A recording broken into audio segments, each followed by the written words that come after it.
Tamil Nadu engineering கவுன்சிலிங்கில் இறுதிக்கட்ட கவுன்சிலிங்கான SCA to SC counselling வந்து இப்போது சாய்ஸ் ஃபில்லிங் நடந்துக்கிட்டு இருக்குது.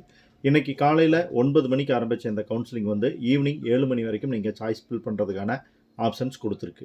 இந்த கவுன்சிலிங்கில் வந்து எஸ்சி ரேங்க் வச்சுருக்கக்கூடிய ஸ்டூடெண்ட்ஸ் மட்டுமே பார்ட்டிசிபேட் பண்ண முடியும் அப்படிங்கிறத வந்து நீங்கள் ஞாபகத்தில் வச்சுக்க முடியும். ஸோ இந்த கவுன்சிலிங்கில் சீட்ஸ் எல்லாம் எப்படி அவைலபிளாக இருக்குது அப்படிங்கிறத பற்றி நம்ம பார்க்கலாம்.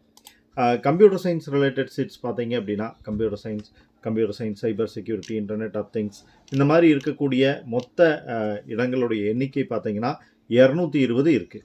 மொத்தம் 143 காலேஜில் 220 சீட்ஸ் வந்து உங்களுக்கு அவைலபிளாக இருக்குது கம்ப்யூட்டர் சயின்ஸ் ரிலேட்டடாக நீங்கள் எடுக்கிறதா இருந்தது அப்படின்னா.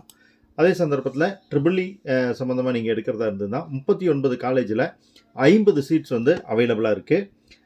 இசிஇ எடுக்க நினைக்கக்கூடிய ஸ்டூடெண்ட்ஸ்க்கு வந்து 137 சீட்ஸ் வந்து 83 காலேஜில் அவைலபிளாக இருக்குது. ஐடியை பொறுத்த வரைக்கும் 111 சீட் 67 காலேஜில் உங்களுக்கு அவைலபிளாக இருக்குது.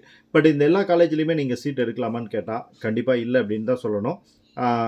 நடந்து முடிஞ்ச ரவுண்ட் 1, ரவுண்ட் 2, ரவுண்ட் 3 காலேஜில் கவுன்சிலிங்கில் நிறைய காலேஜஸ் வந்து ஸ்டூடெண்ட்ஸ் வேண்டாம் அப்படின்னு சொல்லி விட்டுருக்காங்க. அந்த காலேஜஸ் எல்லாம் வந்து வேண்டாம்னு சொல்லி விட்டுட்டு நீங்கள் அதை தெரிஞ்சுக்கணும் அப்படின்னா ஆஃப்டர் சப்ளிமெண்ட்ரி கவுன்சிலிங் வந்து வேகன்சி லிஸ்ட் ரிலீஸ் பண்ணியிருக்காங்க. அதில் போய் பார்த்தீங்கன்னா எந்தெந்த காலேஜில் சீட் இன்னும் ஃபில் ஆகாமல் இருக்குது, நிறையா ஓப்பன் கேட்டகரியிலேருந்து சீட் ஃபில் ஆகாமல் இருக்கக்கூடிய கல்லூரிகளில் வந்து நீங்கள் இந்த எஸ்சிஏ டு எஸ்சி கவுன்சிலிங்க்கு வந்து சீட் எடுக்கிறது வந்து புத்திசாலித்தனமான விஷயமா இருக்காது. ஸோ அந்த காலேஜ் எல்லாம் அவாய்ட் பண்ணிவிட்டு மீதி இருக்கக்கூடிய கல்லூரிகளில் நீங்கள் சீட் வந்து எடுக்கலாம்.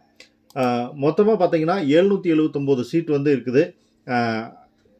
உங்களுக்கு இந்த 779 சீட்டில் நீங்கள் உங்களுக்கு பிடித்த கல்லூரிகளில் இடங்கள் இருக்குது அப்படின்னா நீங்கள் சேஞ்ச் பண்ணிக்கலாம். இதற்கான அலாட்மெண்ட் ஆர்டர் உங்களுக்கு வந்து அதாவது டென்டேட்டிவ் அலாட்மெண்ட் ஆர்டர் நாளைக்கு காலையில் 9 மணிக்கு உங்களுக்கு ரிலீஸ் பண்ணிடுவாங்க. நாளைக்கு ஈவினிங் 5 மணிக்குள்ளே அந்த அலாட்மெண்ட் ஆர்டரை நீங்கள் கன்ஃபார்ம் பண்ணணும். நாளைக்கு நைட் 9 மணிக்கு உங்களுக்கு வந்து ப்ரொவிஷனல் அலாட்மெண்ட் ஆர்டர் வந்துடும். ஸோ நீங்கள் இப்போ இருக்கிற காலேஜில் வந்து இந்த காலேஜுக்கு மாறுறதுக்கான வாய்ப்பு உங்களுக்கு கிடைச்சிருக்கு. தகவலை ஃப்ரெண்ட்ஸோட ஷேர் பண்ணுங்கள். Bye friends.